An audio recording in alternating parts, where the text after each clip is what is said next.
Hello and welcome back to Business as Unusual. Happy Friday. My name is Megan from Greater London Properties.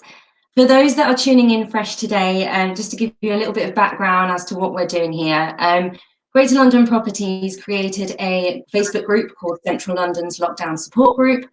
This was mainly just to support businesses in central London, as well as organisations and charities that are either open or closed and still trying to generate some revenue for their businesses.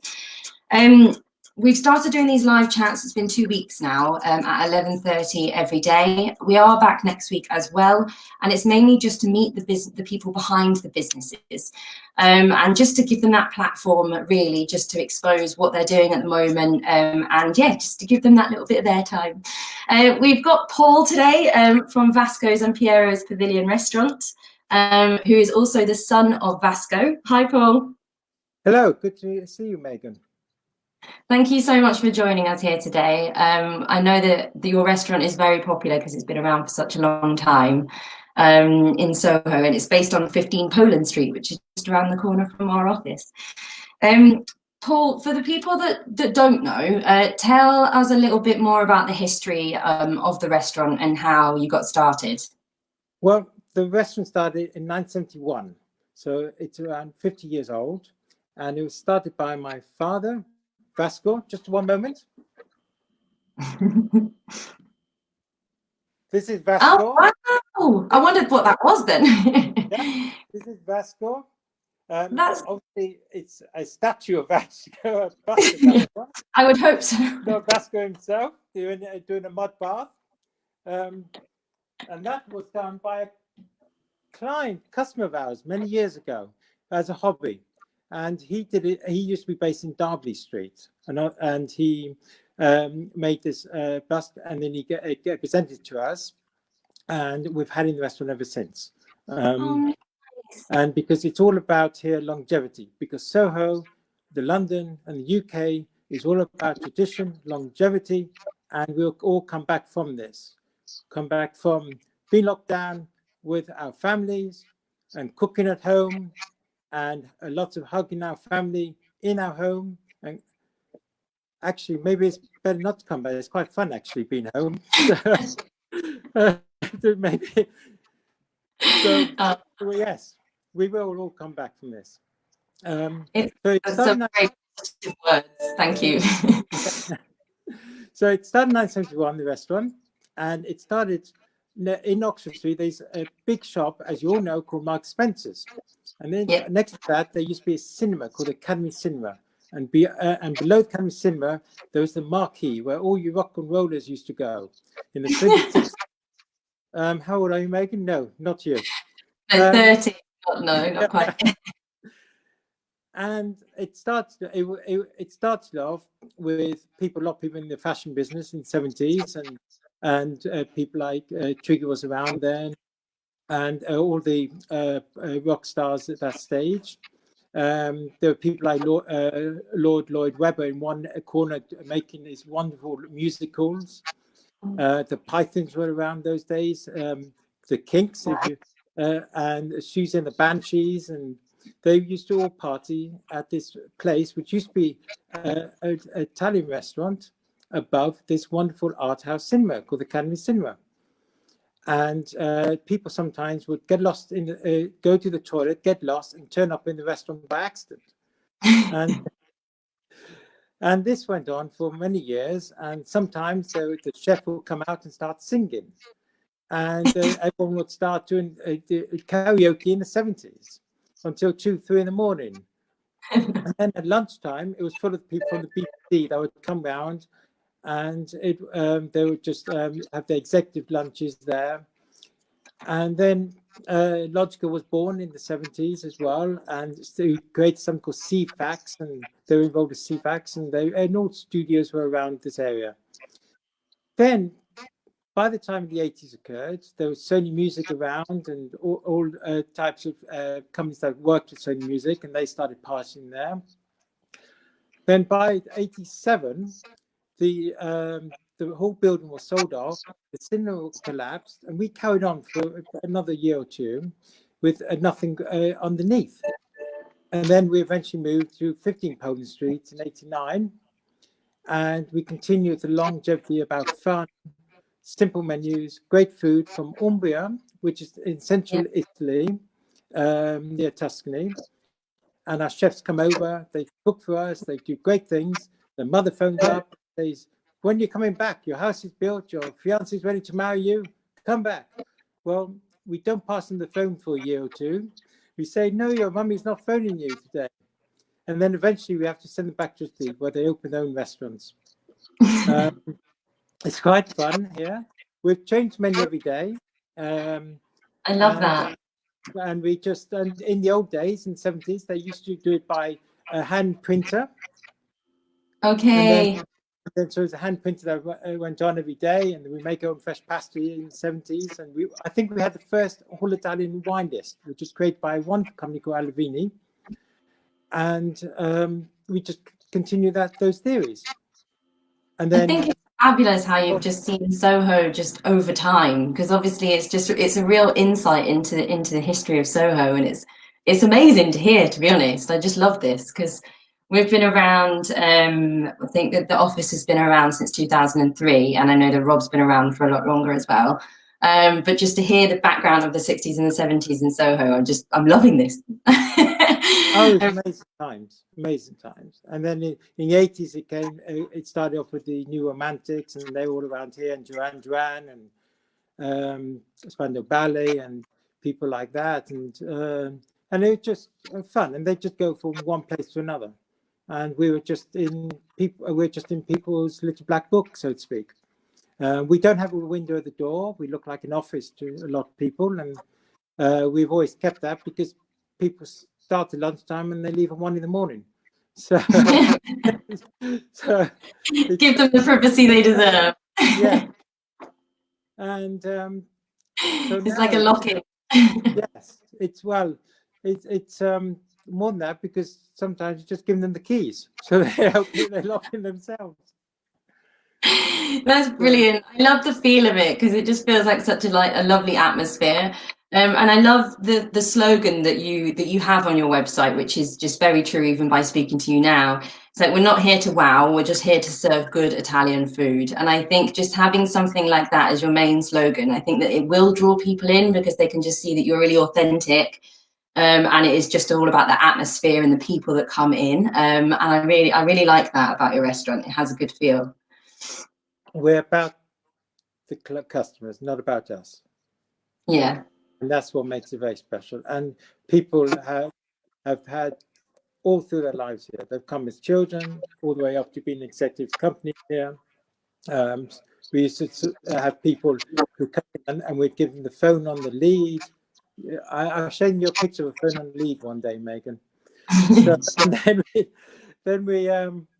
and then his father used to come there, and now he comes and he obviously has his mobile phones, etc. And so things have changed. We've changed the decoration. Our food's come lighter, obviously. People eat lighter. People share plates now a little. We still have tablecloths, which is old-fashioned. But the reason we have tablecloths also is because it makes it less noisy. Because you know what? Our customers like to chat. They like to talk. I mean, they come to a restaurant and they actually want to talk. So we have... It doesn't happen very often anymore, does it? We don't have music. We don't have people who are texting all the time on their phone. They actually talk to their friends and their clients. And so we have tablecloths, and we also have acoustic sound panels, which deafen the noise so that people can chat. As someone once said, if they want to go listen to music, they go to a concert.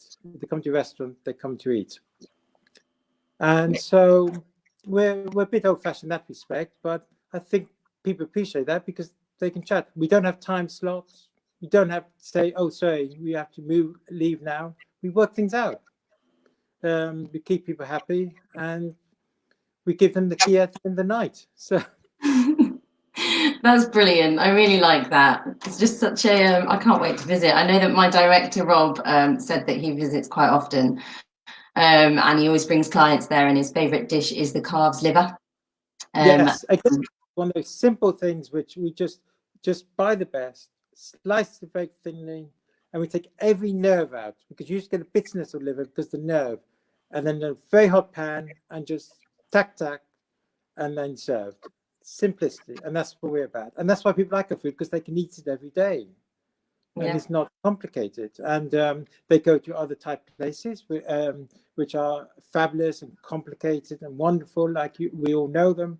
And that's great, but they will not go to them every day. They come to us every day. Yeah, simplest. All our pastas are simple. We do 2 or 3 types of pasta a day, which we fresh and we make them. And then, just 1 second, because if you're as you said, if your boss is watching, maybe this might help. Just to Is that there? Just to get his stomach rumbling. We did some for some friends, and just to, I don't know whether it comes out well, but I as we can't cook at the moment and everything, we just thought we'd do things. Does he like gnocchi, by the way? Yes, I think gnocchi. We make gnocchi here. Oh, nice. That's making me hungry. Oh yeah, there he is. Look, he's commented. I am indeed. Brilliant. So that's made me hungry now for you. Have a gin. Have a meal. Yeah, I'm here. It's gin, Megan. Come on, it's not coffee. Brilliant. Tell us a little bit more, because obviously just hearing you talk about all of the history now is getting me even more excited about the book, because you've created a history book, because you guys have been around for quite a while, haven't you? Yeah, I'll tell you what happened. My father, Vasco, is still around, and he's still very much involved in business. He turned 80 this year. Wow. And as a surprise, I'd organized the last 2 years a history book, which is the story of, it's not too large, but it's the story of the restaurant within the context of Soho and the change, evolution of Soho and the evolution of food. So it's not a cookbook. It's just a nice little story of his life, and with stories of around Soho and how the food has changed and over the years as well. And the special thing about that is that there are little snippets as well from our customers, and so I can write some. So we have I only have an hour. So some of these customers have commented over the years. So, for example, like this: I only have an hour, but don't tell my guest. I'm coming again tonight, but don't tell my wife. I was here for lunch as well. I'm meeting my ex-wife, so please put me in a corner, as there will be a lot of shouting. Oh gosh! I love that. So I like my spinach cooked for 30 seconds only. It just sounds so brilliant. It sounds like you've got some great regulars. Yes, yeah, that's what makes it, and that's why, at the moment, the most important thing also for us is keep in touch with them, which we are every day, and also keep in touch with our team, because they miss us so much, and they miss the customers. So they're phoning us, emailing us to see how we are, and they're phoning out our team as well, and they're phoning Julia, my business partner manager, and we just keep in touch with them. Keeping up because morale. they're locked down as well, and they don't they're locked down with 2 or 3 people in their family as well, and they are all saying that they miss us, they miss the restaurant, which means it's not just the restaurant, because we're nothing special or anything, we're just part of their lives, which is Soho, and it means they're missing Soho, and they're missing going in the office, they're missing having their lunch or dinner, missing going for a drink, going to theatre, going to cinema, meeting their wives, meeting their husbands, meeting their friends and colleagues, because people around the area, when they go to work, they're not going to work, they're going their social life as well. And then when they say, oh, it's great to work at home, and more people will do that, people still like to go out, and it's more of an effort once you're based at home. And so people still come in, they still want to be in an office, and they'll still want to entertain and socialize. Absolutely. No idea, but yeah, I think that we have that kind of feel as well within Greater London Properties, that we are all colleagues, but we all really like to socialise with each other as well. So we do see it as, you know, we're going to work every day and seeing people we really like, and then we want to socialise with them afterwards, and then go for lunches and go for dinners, and it's just part of life, isn't it? And it's something that we're all really missing. Well, you're in that business, in the property business. You're not in property business. You're in the people business. Yeah. The properties don't sell themselves or get advice and things. One can make a deal online and thing, but it's people like you who get things to the end and get things signed. And you need to see people face to face and tell them the positive things about property and stuff. And that's the same with any business. Our business, same thing. We can deliver food, and people can look online and text on a description of a wine, food. But the little secret knowledges and things that I have from my years of experience and my team have that bring it to life. Yeah, it's all about being there. I think so. Paul, tell before I forget, tell people just in regards to the book, where can they buy it? Because is it available now? Yes, at the moment, what we've done, we put it on the website, which is www.vascosfood.com. If you Google Vasco, VASCO, and food, I'm sure people find it. They can't spell it completely. Then we've always had long names here. And then it just online one can get it. And one can also get vouchers for £100 worth of dining for £75. So that it gives them optimism. It gives them something to look forward to, so that they think, I have to go out and use this voucher now. So they'll come back. And we've had a great response for our clients and our customers, and because we have a lot of regulars. And but this is nice what you're doing, because you're showing people places like ourselves, which they may not know, or they may think it's wasn't for them, but they may think, well, now maybe I'd give it a try. Yeah, I really hope that it does. I really hope that it does encourage people to buy the book as well, because I know that we definitely will. We always like to know what's going on, and I know that we always like to know the history as well. It just broadens our knowledge, because obviously if someone that comes new to the area as well, to be able to give them the history, and then we can say, we found out this history from Vasco's restaurant, which is really great as well. So it's just that constant flow, isn't it? Of people that are working in the area. If you know the area as well as other people, then it just brings the area to life. And I think that then it can never be lost, which is great. That's what's so. I mean, it's amazing. We get invited sometimes to events and parties, and you never thought they existed. I mean, did you know there's a society of useless information? And they meet up every so often to talk about useless information. Brilliant. And, I mean, it's just all quirky societies that occur. I mean, we have here the Shelley Association that comes to us, because this building was what Shelley, the poet, used to live here once. And so they come every few years and have a meeting downstairs and discuss the poetry. And then every so often I get a letter from them, because they want to change the restaurant name to Shelley. So there's all types of unusual graffiti around Soho. There's all type of bars and clubs and meets, which unless you're in that type of scene, whatever that definition of that scene is, you wouldn't hear about them. So these type of web editors and these, it's great to let people know of these other things that are going on in the area.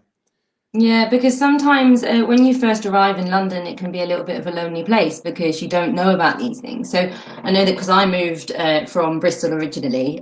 So when I moved over and kind of arrived in London, I was like, oh, I'm really excited. It's going to be really busy and there's lots of things to do. And then you're kind of like, so what is there to do? And you have to know people to know it. So even just with this, with the history book and finding out a little bit more and talking to people, and, when you find your first property, if the estate agent knows what's going on, then you set up, really.